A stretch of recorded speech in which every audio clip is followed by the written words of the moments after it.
about you, but I am still sitting here waiting for this retired version of myself to show up. I have been waiting for more than 6 months now, and you probably know what I'm talking about if you are in your first year of retirement. So here's what I mean.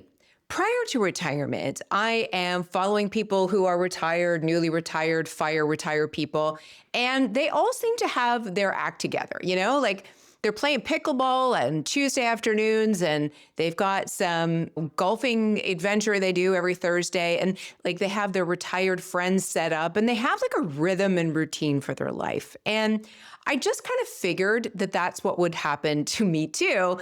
And that has not happened at all. I've talked about this a bit in the past, but I've never really thought about it in terms of this version of me, like this retired version of me is just going to magically appear in my life. And I'm going to remember that I had an appointment at 3 o'clock on a Wednesday afternoon, which I rarely remember if I have appointments in the afternoon because I don't check my schedule anymore. I don't really even have a schedule, which therein lies the problem. So if you too are struggling with finding your rhythm and routine in retirement, especially if you've been like at this for a while, then I would love to hear what you're doing about it. Or if you have figured out your routine, how you got around to it. Now, in full disclosure, my life has not been like normal or routine for the last 6 months. I've had a lot of change going on. We just moved houses, and that's a whole other video on its own.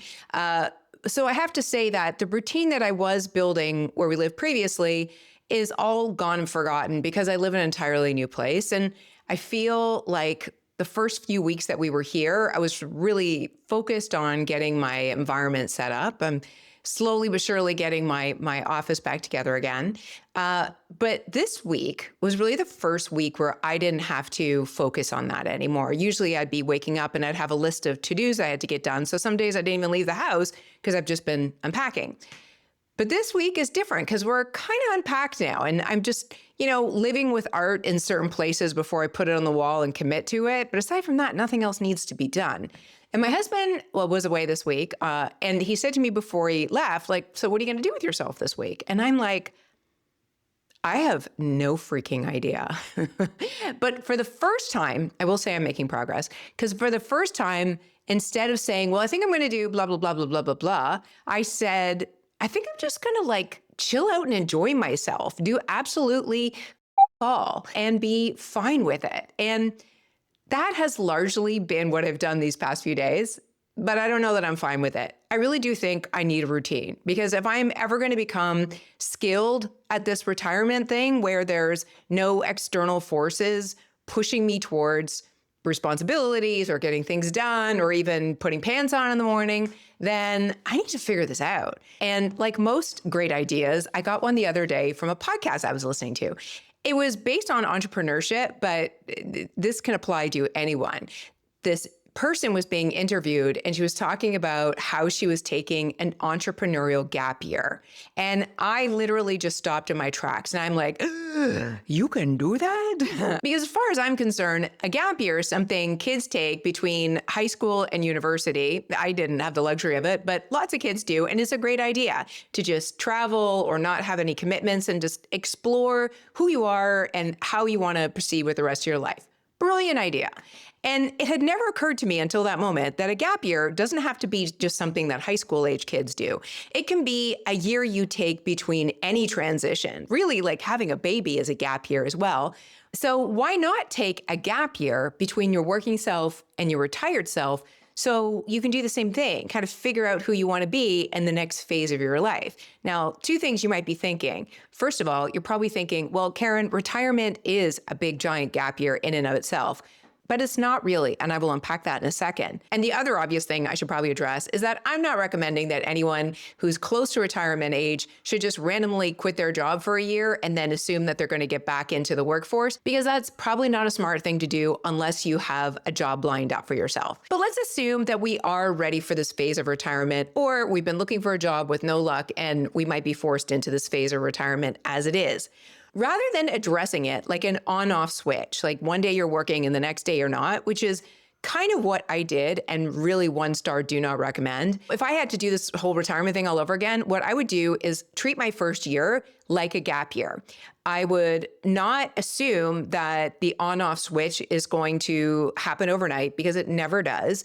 And I would not assume that on day one, I would have to have this plan of all of the things that I was going to do now that I'm fully retired. I would give myself this gap year to sort of experiment and try different things, see what feels good, see what doesn't feel good, and then take the learnings from that and apply it to the next phase of my life, which may not end up being retirement at all, because in that gap year, I may figure out that I don't want to actually be retired. I want to start a new business or a nonprofit or anything else like that.